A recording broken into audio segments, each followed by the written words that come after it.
മുഖ്യമന്ത്രിയുടെ മകൾ വീണയുടെ എക്സാലോജിക് കമ്പനിക്കെതിരായ സീരിയസ് ഫ്രോഡ് ഇൻവെസ്റ്റിഗേഷൻ ഓഫീസിന്റെ അന്വേഷണം പുതിയ ഘട്ടത്തിൽ.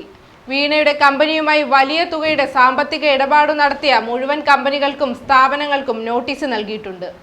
ഇടപാടുകളുടെ രേഖകളെല്ലാം ഇന്ന് ചെന്നൈ ഓഫീസിൽ ഹാജരാക്കണമെന്നാവശ്യപ്പെട്ട് കമ്പനി നിയമപ്രകാരമാണ് നോട്ടീസ് നിർദ്ദേശം പാലിക്കാതിരുന്നാൽ നിയമ നടപടിയെടുക്കും.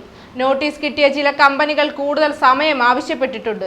എക്സാലോജിക് സൊല്യൂഷനും KSADCയും നൽകിയ ഹർജികൾ അന്വേഷണം നടക്കട്ടെ എന്ന് കോടതിയിൽ നിലപാടെടുത്തതോടെയാണ് SFIO തുടർ നടപടികളിലേക്ക് കടന്നത്. കേരളത്തിൽ മാത്രം 12 സ്ഥാപനങ്ങൾക്കാണ് നോട്ടീസ് ലഭിച്ചത്. മതസ്ഥാപനങ്ങളുമായി ബന്ധപ്പെട്ടവയും ഇതിലുണ്ട്. എക്സാലോജിക് സൊല്യൂഷൻസിന്റെ ബാങ്ക് അക്കൗണ്ട് വിശദാംശങ്ങൾ SFIO പരിശോധിച്ചിരുന്നു.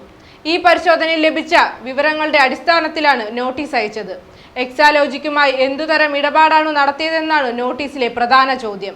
വീണയുടെ കമ്പനിയിൽ നിന്നും എന്ത് സേവനമാണ് ലഭിച്ചതെന്നറിയാനാണ് നീക്കം. കരിമണൽ കർത്തയുടെ കമ്പനിയിൽ നിന്നും സേവനം നൽകാതെ പണം എക്സാലോജിക് കൈപ്പറ്റിയെന്നാണ് ആരോപണം. ഈ സാഹചര്യത്തിലാണ് മറ്റ് കമ്പനികളോടും ചോദ്യം ചോദിക്കുന്നത്. ഉൽപ്പന്നമോ സേവനമോ നൽകിയതിന് എക്സാലോജിക്കുമായി ഏർപ്പെടുത്തിയ കരാറിന്റെ പകർപ്പ്, വർക്ക് ഓർഡർ, ഇൻവോയ്സ് എന്നിവയുടെ പകർപ്പ് എന്നിവയെല്ലാം ആവശ്യപ്പെട്ടിട്ടുണ്ട്. അന്വേഷണത്തിന്റെ ഭാഗമായി ബന്ധപ്പെട്ട കമ്പനികളിൽ നിന്നും രേഖകൾ വിളിച്ചു വരുത്തുന്നതിനുള്ള വകുപ്പ് 217 പ്രകാരമാണ് SFIO ചെന്നൈ ഓഫീസിലെ K. പ്രഭു നോട്ടീസ് അയച്ചത്.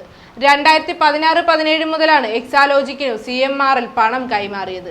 IT അനുബന്ധ സേവനത്തിനാണ് പണം നൽകിയതെന്നാണ് CMRLന്റെയും എക്സാലോജിക്കിന്റെയും വാദം.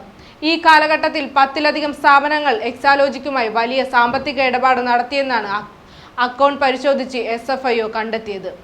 മുൻപ് എൻഫോഴ്സ്മെന്റ് ഡയറക്ടറേറ്റ് നടത്തിയ വിവരശേഖരണത്തിലും ചില സാമ്പത്തിക ഇടപാടുകൾ കണ്ടെത്തിയിരുന്നു. അന്നു സ്ഥാപന ഉടമകളിൽ നിന്നും മൊഴിയെടുത്തെങ്കിലും അന്വേഷണം മുന്നോട്ടു പോയില്ല. ഈ വിവരങ്ങളും SFIOയ്ക്ക് കൈമാറിയിട്ടുണ്ട്. അതുകൊണ്ട് തന്നെ വിശദ അന്വേഷണം ഇപ്പോൾ ഈ വിഷയത്തിൽ നടക്കും.